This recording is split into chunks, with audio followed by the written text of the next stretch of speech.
discomfort is a motivator. It should provoke you to want to come out, you know, and want to experience something better, because that's only just a moment in time that you're going to experience that discomfort.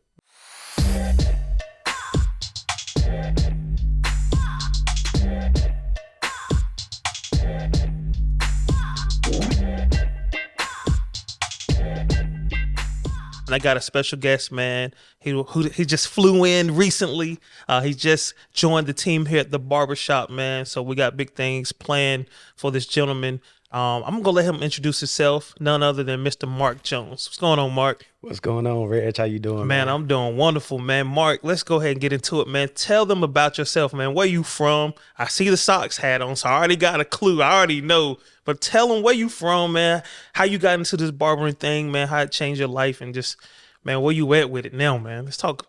Okay. Originally I'm from Chicago, Illinois, the south side of Chicago. Yes, sir. Born and raised. And I'll be actually in a couple of days, I'll be 49 years old. Come on now. So I'm glad to see that. But actually I got into this barbering game probably at the age of 11. The age of 11, I picked up the clippers and actually started cutting my own hair. And then my mom actually got married a year later when I turned 12 in 86. She got married, and she had a son. And his first year, she just came to me one day and was like, "Mark, cut your brother's hair." And I was like, wow, like, cut his hair? She was like, yeah, cut his hair. We went to church often, so, you know, an image thing was a big thing to me, you know. So I was like, okay. So when I cut his hair, I found that love and that passion right then immediately. We got to church and the people saw my brother's hair and they was like, yeah, Chris got a nice haircut. Who cut it? Oh, nice. I was like, I did. And during that time, it wasn't like, you know, all even haircuts. It was like boxes, high tops, slopes, you know, 85, 86, you know. So that was the era that I started cutting hair in. Let's go back to 11, that first time cutting your hair, man. I remember the first time I cut my hair. I didn't go outside with my haircut. I got them pantyhose, cut them things up, boy. I put it on my head, boy. They did not need to see that. My hairline was weird, and I knew it was probably uneven, so I was just tired. But they used to call me sheetrock because my hair be so compact down, and just I had to cut that thing. What? Man, I found my daddy clippers. I don't know what he used them clippers for because he was bald headed.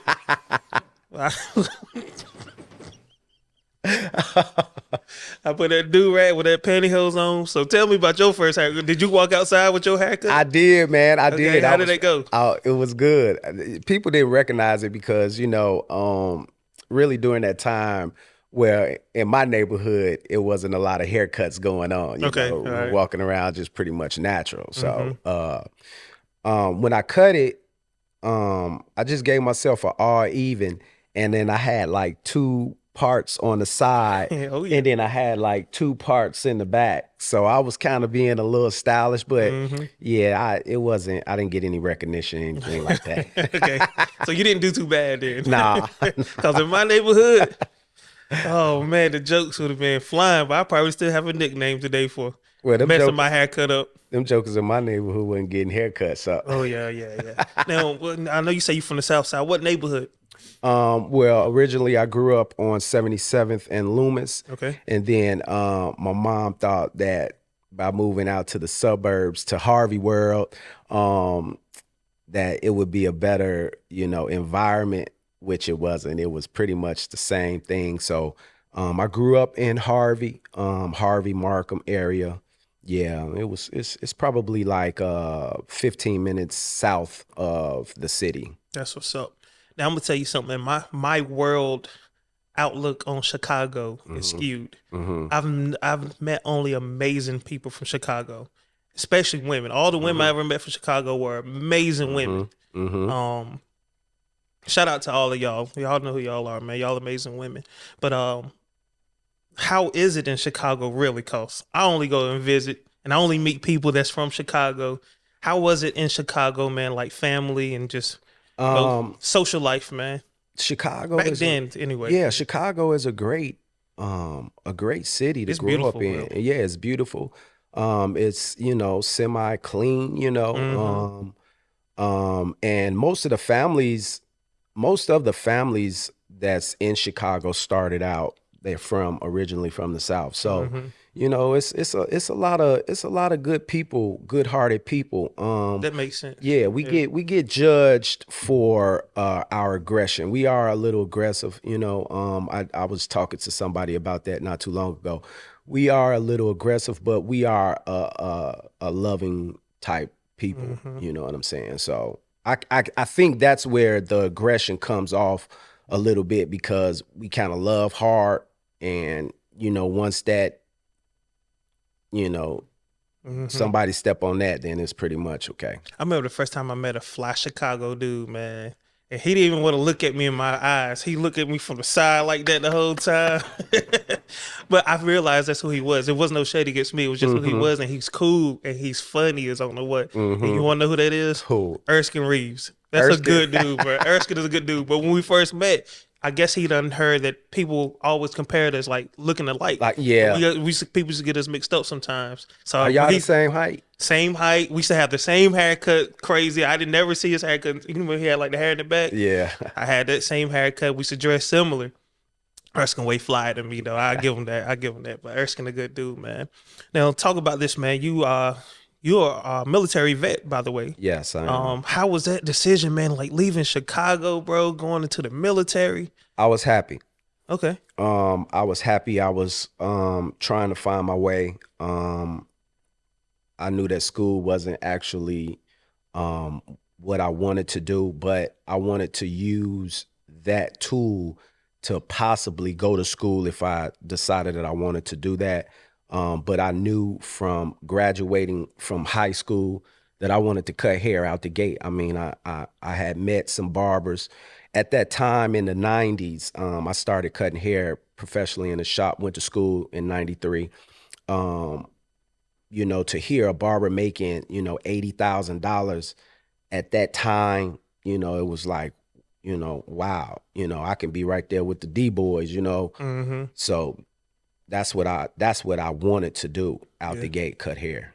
Trying to explain it to your parents, because from my understanding, there was nobody in your family that was a barber, correct? No, it wasn't anyone in my family. My mom actually went to hair school, Mm-hmm. but she didn't have the passion for Yeah. it. She just went just to, I guess, to try something. And it didn't affect me. I didn't really look at going to school for hair. I didn't know that's what you needed to do, Mm-hmm. but I just knew that I was cutting hair in the hood, and you know that was the thing to do to make money. So Okay. I tell people, man, like for me personally, nobody was in my family like that I looked up to, like my uncles or anybody like that was a barber. So when I decided to do it, hmm um, I didn't get a lot of, oh yeah, man, go kill it, right? hmm I got it, okay, yeah, what I'm saying? Yeah, you can do your thing, you know what I'm saying? And my mom was like, hey, don't quit that job, you got a good job with benefit. So I didn't get that, oh man, you following the footsteps of grandpa or something like hmm that. hmm So it wasn't as much motivation, right, from hmm the family. hmm But it's crazy how strangers will treat you, dog. When Yeah. you passionate about something, you really Yeah. go after something. Um, and all of y'all barbers out, especially you new barbers, man. That book you reading, yeah, that came from Chicago, man. Chicago Yeah. was the first, the first barber book was written in Chicago. Yeah. So shout out to Shy, man. They got some amazing barbers in Chicago, man. When I think of barbering cities, I think of Chicago, think of Philly, Yeah. think of, all of Florida.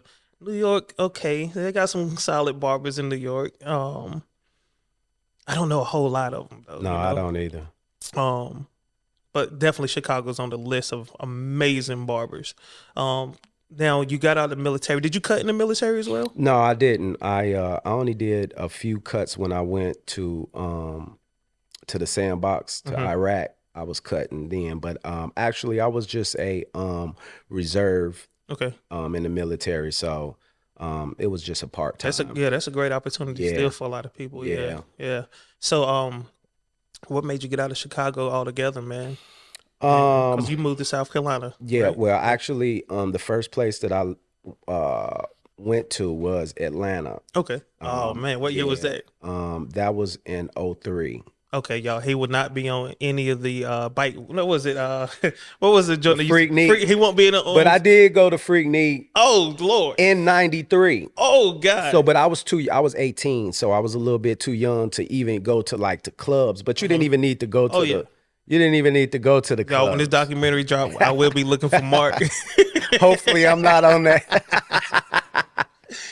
But yeah, so you went to Atlanta. Yeah, so I went Yeah. to Atlanta and I cut hair in I started out cutting hair in Stockbridge, Georgia, a little south of Atlanta, going toward McDonough. And then I started cutting in Riverdale. So I really enjoyed cutting in the A because it was kind of similar like cutting in Chicago, that Mhm. same type of atmosphere. And I loved it, man. Atlanta's going crazy in I 03 too. love it. I That's when love it. Little John started hitting the scene. Oh my God, and the crunk music and all. Oh man, it All was that. crazy. Yeah. Man. Woo, yeah, Yeah, and you being done. introduced to that from the Whew. city, it was like, yes. hmm Now, Mark, I don't say this about everybody that I talk to, Mm-hmm. but I'm blessed to know a lot of really good barbers. Mm-hmm. You cold. Like I seen your haircuts in person. I've seen them on social media. When did you get cold in your mind? Like, yo, it's. You remember we talked about music the other day? Yeah. Like I was telling the guy I want to get to the place I can just hear a note and get to it. I Yeah. feel like I'm there with barbering now. Like I Mm-hmm. can see something. All right, yeah, I can get to that haircut. Mm-hmm. When did you get to that point? Like, yo, I got it. Like, yo, I'm cold. Man, I appreciate that.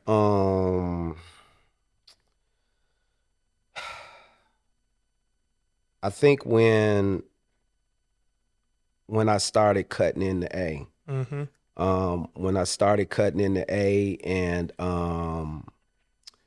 no, when I did my first Bronner's Come on competition, now.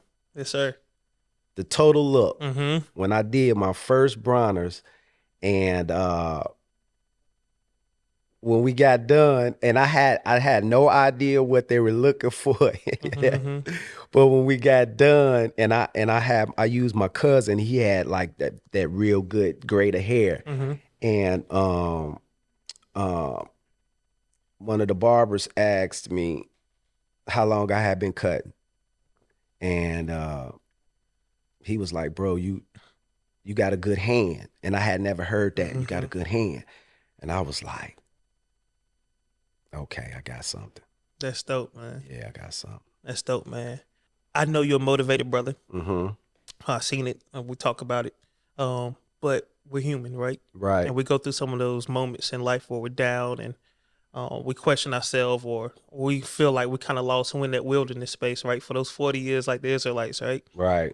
What's something that you know got tattooed in your thought process or your brain, a quote or something that you can live by to pull you out the mud or just keep you energized? What's something you can go with?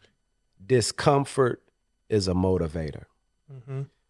When you're in a level of discomfort, it should provoke you to want to come out, and want to experience something better, because that's only just a moment in time that you're going to experience that discomfort. Mm-hmm. But if you stay in it, then you're going to constantly struggle on trying to motivate yourself. Mm-hmm. And as long as you stay in it, it's just gonna be piling on you Yep. too. Yep.